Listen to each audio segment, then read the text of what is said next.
Oi, pessoal, tudo bem com vocês? Hoje nós vamos estudar um pouquinho sobre as principais áreas industriais do Sudeste, né? Aqui no subtítulo diz a capital do estado de São Paulo.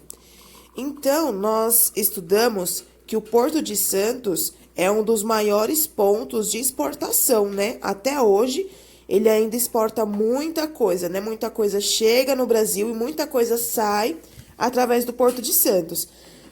E por São Paulo ser localizado entre o Porto de Santos e o interior, que produzia o café, né?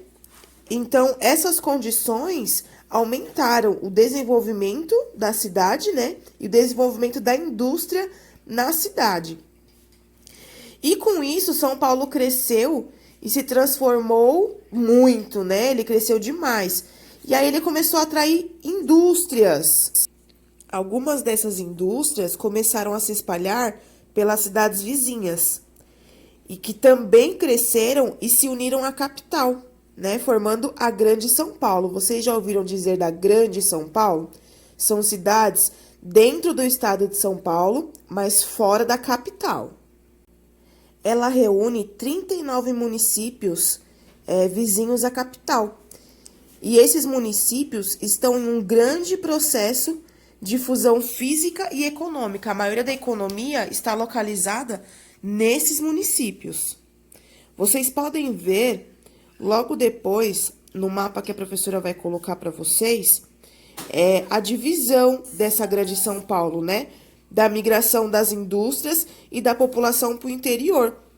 Depois de 1980, a cidade de São Paulo passou a enfrentar vários problemas, né? E um deles foi um trânsito muito intenso. O preço dos terrenos aumentaram, os salários mais altos do que nas outras regiões, que acabou encarecendo a mão de obra. Os impostos aumentaram, começou a ter enchentes, porque começou a encher muita cidade, o pessoal começou a construir em lugares que não deveriam, muito lixo, né? E aí começou até a faltar água devido a essa grande massa de pessoas. Nesse mapa vocês conseguem ver em lilás que é a mancha urbana, né? Que é o centro de São Paulo. E depois em laranja vocês podem ver todos os municípios que estão em volta de São Paulo, que fazem parte da Grande São Paulo. Em razão de todos esses problemas que nós vimos na página 167, muitas indústrias começaram a se transferir para as cidades localizadas ao longo da rodovia do estado, porque à beira das rodovias começaram a oferecer custos mais baixos, né, de produção, aluguel, que era mais barato, né, a mão de obra que ficou melhor qualificada devido as boas condições de ensino nas cidades do interior, né, principalmente no nível superior. O mercado consumidor com alto poder aquisitivo, geralmente quem morava nessas cidades eram os produtores, então eles tinham um maior poder aquisitivo.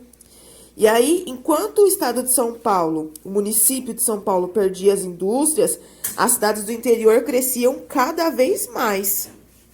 Na página 169, nós encontramos um mapa, olha só, com um pequeno gráfico, né? Aqui está falando sobre os eixos industriais, que é o caminho que as indústrias fizeram. Vocês podem observar na legenda, olha só, a cor e o nome de cada rodovia e as cidades que elas ligam. Então, essas cidades que está descrito aqui no mapa são as cidades que têm o maior número de indústrias, né? E essas rodovias são as rodovias principais que fazem o transporte até essa indústria do centro da cidade de São Paulo. Agora vocês irão realizar a atividade 1 da página 169, que é explique a expressão Grande São Paulo. E depois a 2, que ele está falando sobre o crescimento de São Paulo. Na letra A, vocês irão sublinhar de preto os principais problemas que nós identificamos e de vermelho, na letra B, o que as indústrias consideraram atrativos nas cidades do interior.